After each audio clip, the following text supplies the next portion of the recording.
Minha melhor amiga me disse que não me queria no casamento dela porque eu era muito bonita e chamaria mais atenção que ela. Eu conheci essa minha amiga quando eu comecei a estudar na terceira série. Até então, eu nunca tive amigas, porque os meus pais, o meu pai, na verdade, ele trabalhava viajando de cidade em cidade. Então a gente sempre estava morando em uma cidade nova, a gente nunca ficava muito tempo em uma mesma cidade. Então, com isso, acabava dificultando eu construir amizades. Até que quando eu estava com 9 anos, o meu pai recebeu uma proposta de emprego muito boa na cidade onde a gente mora hoje. Então ele parou com aquele trabalho de estar sempre viajando e a gente passou a morar fixamente onde a gente mora hoje. E quando eu iniciei no ano letivo, na terceira série, na escola, eu conheci essa minha amiga. E mesmo novinha, com 9 anos de idade, eu já era considerada muito bonita. As pessoas sempre diziam que eu era muito bonita. E quando eu comecei nessa nova escola, isso foi motivo de muita picuinha na escola, sabe? As meninas começaram a criar muita intriga, porque me achavam bonita, achavam que eu era uma ameaça de certa forma. Sabe aquela picuinha de escola? Quando você é bonita, sempre tem uma turminha pra implicar com você? Então, e apesar de eu sempre ouvir que eu era muito bonita, eu sempre fui muito tímida, muito vergonhosa, sabe? E essa minha amiga, desde o primeiro dia de aula, ela foi muito simpática comigo. Ela realmente demonstrou que queria ser minha amiga. E conforme a gente foi tendo ali aquela convivência na escola,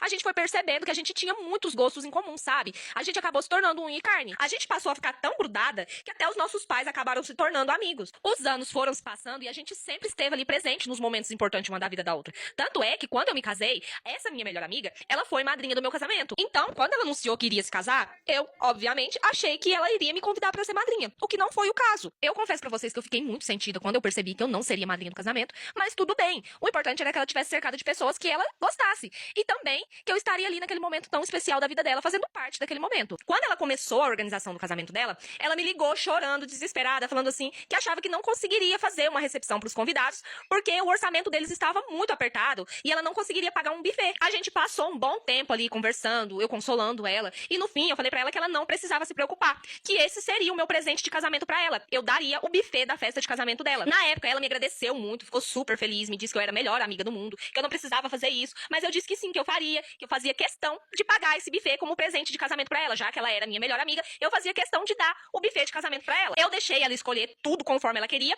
e só pedi pra ela depois me passar o contato pra mim realizar o pagamento do buffet. Ela virou pra mim e falou assim, amor, eu vou ali no banheiro, mas eu venho já já. Aí passando os minutinhos, né, que ela tinha ido, aí eu fui atrás. Quando eu cheguei lá, ela simplesmente tava se pegando, né, com a esposa do cara que tava dando churrasco. Nessa hora, né, eu comecei a fazer aquela típica cena, né, de mulher traída quando pega a pessoa no flagra. Nessa hora todo mundo veio correndo, né, pra ver o que tava acontecendo. Aí veio o esposo, né, dessa mulher. Aí ele começou a brigar com as duas, né, e a sapata lá ainda debochando da cara dele. Aí ele quis partir pra cima dela, né, e disse, né, tu não quer se igualar a homem, pois agora a gente vai brigar igual homem, só que ninguém deixou, né. Aí eu comecei, né, a ajeitar minhas coisas pra mim poder ir embora. E ela começou a gritar, né, me pedindo desculpa, me pedindo perdão, né, dizendo que essa era a única vez que ela tinha feito aquilo. Aí o marido da mulher, né, começou a gritar, chamando ela de mentirosa, dizendo que na hora que eu virava as costas ela pegava geral. E que inclusive ela já tinha pegado quase todo mundo que tava ali, incluindo homem e mulher. Eu disse que não queria mais saber de nada e que eles tudinho fosse pra baixo da égua. E no dia seguinte, né, chegando lá no serviço, a conversa já tinha chegado nos ouvidos da gerente. A gerente falou que não era preconceito com ela, mas que sabia muito bem das atitudes dela e que não aprovava de jeito nenhum. E que gente assim só arruinaria a reputação da empresa. Ela mandou ela pegar as coisas dela e mandou ela embora. E aí, né, gente, eu resolvi desistir desse negócio de relacionamento, comecei a focar somente no meu trabalho. Eu fui promovida de novo. E pelo que eu fiquei sabendo, sabe o marido, né, da mulher lá que tava fazendo churrasco? Parece que ela largou dele pra poder ficar com a sapata. E obviamente, né, que ela iria continuar assim, colocando gaia. Só que é problema delas, né? E eu que fui inventar de namorar uma sapatona achando que não iria ser traída, e no final eu terminei me lascando do mesmo jeito. Todo homem que eu me envolvia me metia uma gaia, quando não era isso, voltava pra ele. Depois do meu último relacionamento, né, eu passei uns 2 anos sem me envolver com alguém, fiquei focando somente no meu trabalho. Nesse tempo, né, eu recebi uma promoção e tive que fazer uma transferência, e no caso eu tive que me mudar pra outra cidade. E nesse novo ambiente, né, que eu tava trabalhando, lá eu conheci várias pessoas novas, né, e fiz uma amizade com essa menina. Na minha cabeça eu achava que era só amizade, sabe? E aí a gente foi ficando bastante íntima, e eu ficava falando, né, sobre meus relacionamentos, e falei que eu já tava com mais de 2 anos que não me envolvia com alguém, e ela falou também que fazia muito tempo que ela não se envolvia com alguém. E nessa conversa, ela me falou que ela era sapata. E, gente, zero preconceito, até porque eu tenho uma irmã, eu tenho tia que são, e normal pra mim. Só que eu nunca tive curiosidade pra esse lado, sabe? E aí a gente começou a sair bastante, né? E teve um dia que a gente tava numa festa, nesse dia eu bebi um pouquinho além da conta, e meio que a gente acabou ficando. E obviamente, né, eu não tô colocando a culpa na bebida, né? Nesse dia ela deu uma investida e eu fiquei assim, por que não, né? Vamos tentar pra ver o que vai dar. E a gente foi ficando, né? Com o tempo a gente começou a namorar sério e a gente gostava de sair bastante. E a gente se entendia e se dava tão bem que eu chegava até a me questionar, será que ela realmente é a tampa da minha panela? E um dia a gente foi a um churrasco, né? Aí um colega meu que tava lá, ele me chamou de canto e falou assim, olha, eu não quero confusão, mas eu só tô te falando isso porque eu conheço você e você é uma ótima pessoa. E eu sei o quanto é ruim passar por isso. Eu sei o quanto é ruim estar com a pessoa que ela pinta e borda, todo mundo sabe, mas ninguém tem aquela consciência de chegar pra você e falar. Mas essa fulana bem aí, com quem tu tá se envolvendo, toda vez quando vocês saem junto, né, quando ela sai assim de perto de tu, ela passa o rodo em geral. E quando ele me falou isso, gente, sinceramente eu não senti nada, até porque é algo que eu já esperava, já tava acostumada, que eu não me surpreendi de jeito nenhum. Aí eu agradeci, voltei pro meu lugar, né, que era lá onde ela tava, e fiquei só esperando, né, quando ela fosse sair pra mim atrás. Porque eu não tinha esse costume, sabe, de estar com a pessoa sair e eu ir atrás dela. Aí ela virou pra mim e falou assim, amor, eu vou ali no banheiro, mas eu venho já já. Aí passando os minutinhos, né, que ela tinha Meu marido gostava de beber e toda vez que bebia ficava jogando umas piadinhas. Ficava gritando, olha o gás, olha o botijão de gás. E eu nem pra me tocar que era comigo. E aí esses dias a gente combinou de sair, né? Eu e ele, os amigos dele, as esposas. Marcamos de nos encontrar pra se divertir um pouco. Aí ele ficou com essas brincadeiras dele, né? Junto com os amigos. Olha o gás, olha o botijão de gás. E nisso ele virava o olho pra mim e eu não percebia. Eu achava que era alguma brincadeira dele com os amigos dele. Aí eu levantei pra ir ao banheiro, né? E uma das minhas amigas foi comigo. E quando chegou lá no banheiro, ela me perguntou se eu não achava ruim essas brincadeiras do meu marido, que ele estava fazendo comigo. Ela disse, você não tá achando muito pesada essa brincadeira que ele tá fazendo com você? Perguntou, né, se eu não me importava. E eu fora do assunto, eu nem sabia o que estava acontecendo. Aí ela disse, esse negócio de botijão de gás é contigo. Aí menino não prestou não. Voltei pra mesa, né, e aí eu fiquei esperando as piadinhas dele. Quando ele gritou, olha o gás, olha o botijão de gás. Aí eu falei, olha, seu batom garoto. O homem ficou vermelho, gente, querendo ir pra cima de mim. E os amigos segurando ele. Eu gritei, olha, seu cabra safado, sua pilhazinha, seu batom garoto mínimo, você fica se achando bambambam e não dá conta nem da mulher que tem. Ele ficou furioso comigo, dizendo que eu passei a maior vergonha da vida dele na frente dos amigos. Eu falei, pelo menos só foi um dia e você aqui comigo é toda a vida. Desde quando a gente casou, que eu tive filho e engordei, você fica jogando piada em mim. E eu, a besta aqui, nem percebi. Por isso mesmo que eu falei isso aí na frente dos seus amigos. Batom garoto pequeno, batom garoto mínimo, seu pilha, você não dá conta nem da mulher que tem. E ela virou pro meu filho e falou assim, pergunta pro seu pai.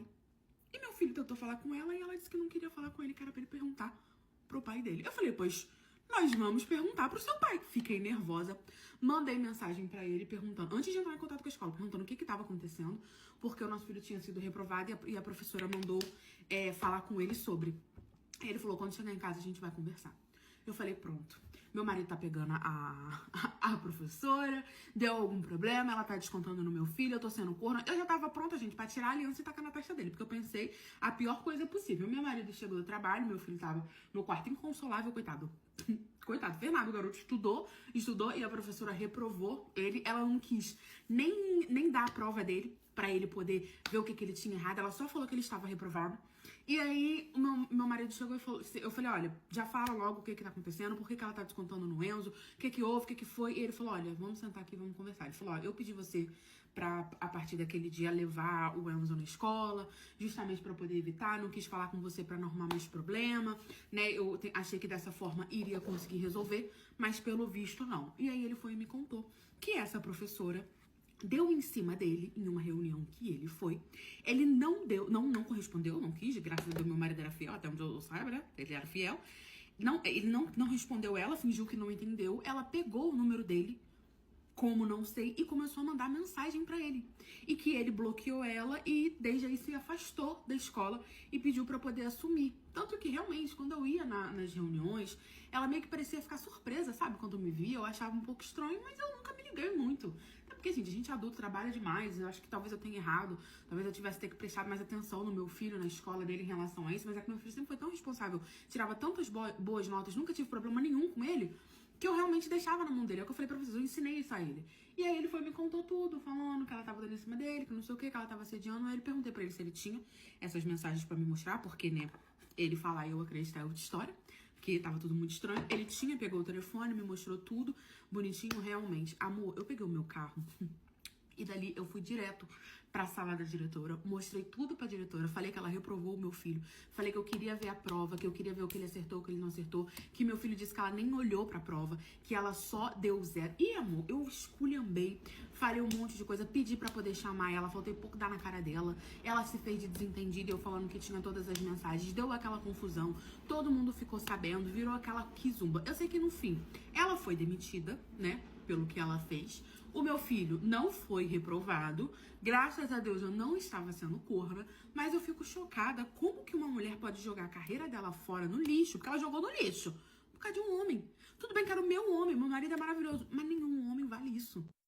Tô casada com meu marido, já vai fazer 2 anos. E toda vez que a gente briga, ele pega as coisas dele e vai lá pra casa da mãe dele. Nesse final de semana passada, a gente teve uma briga muito feia, porque eu fiquei a tarde inteira esperando ele pra gente fazer compra. E ele tava lá, né, carpindo o terreno da casa da minha sogra, porque ela tem 3 filhos que moram com ela e nenhum tem a capacidade de limpar pelo menos o terreno. Fiquei estressada, peguei e fui fazer a compra sozinha. Quando ele chegou em casa, ele só veio tomar um banho, disse que ia instalar uns armários lá pra casa da mãe dele. Aí o pau fechou aqui em casa, gente, porque ele vive mais da mãe dele que aqui, que é a própria casa dele. Você tá pensando que ele é prestativo aqui em casa? Não, ele não é. Toda vez vez que quebra alguma coisa, eu tenho que ligar pro meu pai vir arrumar, porque ele fica enrolando e ele simplesmente pegou as coisas dele, as roupas dele e levou tudo pra casa da mãe dele e disse que não ia voltar. Como toda vez ele fazia comigo. Mas dessa vez eu deixei bem claro pra ele que se ele saísse por essa porta, que eu não ia aceitar ele de volta. Ele pegou as coisas dele na sexta pro sábado, levou. No domingo ele já tava me mandando mensagem pra voltar pra casa e eu falei pra ele que ele não ia voltar. Quando foi hoje de manhã, a minha sogra e a minha cunhada apareceu aqui com um caminhão de mudança, me falando que já que eu não ia voltar com o filho dela, ela ia levar as coisas dele. Eu falei pra ela, se vocês for mulher, vocês entram dentro da minha casa e pegam alguma coisa minha. Tudo que tá aqui o meu pai deu de presente pra mim. Seu filho nunca comprou uma agulha pra dentro da minha casa. Ele tava sempre comprando as coisas pra sua casa. Ele sempre priorizou a sua casa, então ele vai ficar lá agora. Não vai tirar nada daqui de dentro.